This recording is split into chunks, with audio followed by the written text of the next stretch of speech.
And now we're going to answer some more of your questions. And Douglas, a question here from Dan who asks, where and how do customer energy efficiency programs fit into the evolving business models? That's a great question. We have quite a few customer energy efficiency programs, and they don't really fit into a smart grid model when you're starting to talk about technologies and applications. Where they do fit in is by allowing us the opportunity to delay more construction for lines, more generation, because the cost of energy efficiency as compared to these added costs in the future for generation and lines is a better deal. So it doesn't integrate right into the technology. It does integrate into the master planning for systems. Here's a question from Paul, and Douglas weigh in, but I'll ask Ron and Kevin if they have a thought as well. And Paul asks, Google buys Nest, and Google's buying wind farms and so on. Is Google the proof of what the future is going to look like? Is it Google going to disaggregate or disintermediate to sort of become the energy partner rather than the utility? I think Google will be a player in it just like any other independent power producer is. As we look into the future, we have several connected to our system. Google's investment in the Nest thermostat is just basically a viewpoint that the majority of people are seeing smart devices within the home as a key piece to customers being able to manage their bills and manage their usage without a lot of manual effort on their own part. Ron or Kevin, do you have thoughts on the implications of Google acquisition?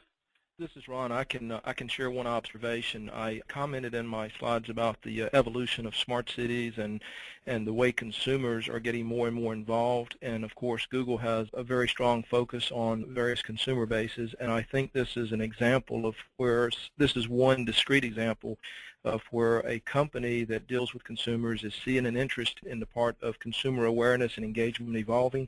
So I do think they will have an influence. I think it's too early to tell exactly where this will actually lead in terms of what kind of business models and so forth. But I do think you'll see not only this, but other companies that are technology-driven companies start to enter into spaces where there are shifts in the way the overall energy industry conducts business and as these different types of trends roll out. So I think it is something to watch, and I think there'll be some lessons learned from this type of engagement by Google. Thank you. Brian asked, there have been multiple references to disruptive technologies and trends, and in fact we've had a number of questions around this, so let's try to maybe drill down a little more. But as he asks, has anyone considered the need to address and adapt an archaic business model that's presently used in our industry? A lot of questions about regulators and a sense of, okay, we know maybe this business model is being threatened, but what specifically can we do to begin moving toward a better alternative? I'll throw that open to anyone. This is Douglas. One of the things, and it was mentioned earlier, the key thing to the business model is learning how to adapt and how to adapt quickly, which utilities have never really been good at. But if you go back to the original electric system, the adaptability, those that won succeeded, and those that did not adapt did not. Regulators need to be educated, and you have to have a continuous dialogue with your regulators and with the staff members in those regulator groups so that they can understand the evolution that's occurring in the business and the needs consumers are looking at and what you can do to supply those needs. The education is critical going forward, and it's got to be continuous dialogue. Kevin or Ron, any additions to that? One comment I'll be happy to throw out on this as well is, as the business models evolve, not only do you need to take a look at the overall landscape and the things we've talked about in this webinar, but I think there needs to be a real focus on the part of utilities of who is ultimately buying what we offer or who is ultimately consuming what we provide, and think of ways to create more value for those consumers of the product or service, and to look at more models beyond just what you offer today that might fit within the context of core competence within the utility. I'll ask maybe Douglas to start with this next question, but Ron and Kevin jump in if you have thoughts as well. And the question is, how do you see these risk mitigation strategies affecting capital budgets and asset replenishment plans?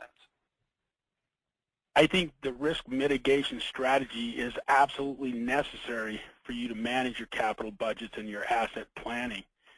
Because if you go forward into what we call a bleeding edge technology, and you start to lose control of that technology due to the vendors being gone or a competing technology taking over, all of a sudden you're spending a lot more of your dollars in maintenance of that system rather than having those dollars available for capital investment or asset replacement. Kevin or Ron? Yeah, this is Kevin. I'd also echo that what we see is a lot more scenario planning, and not just, the optimistic scenario, pessimistic scenario, but, maybe a no regrets option. And as I said before, it's also integrating all these scenarios together. So it becomes a very complex capital planning process when you've got maybe 10 different smart grid, initiatives with their own potential scenario analysis, and then you have to bundle it all together and come up with scenarios that meet your corporate vision as well as, your regulatory mandates and what your customers are looking for. It's a much more complicated process than utilities have done in the past. Terrific. Thank you.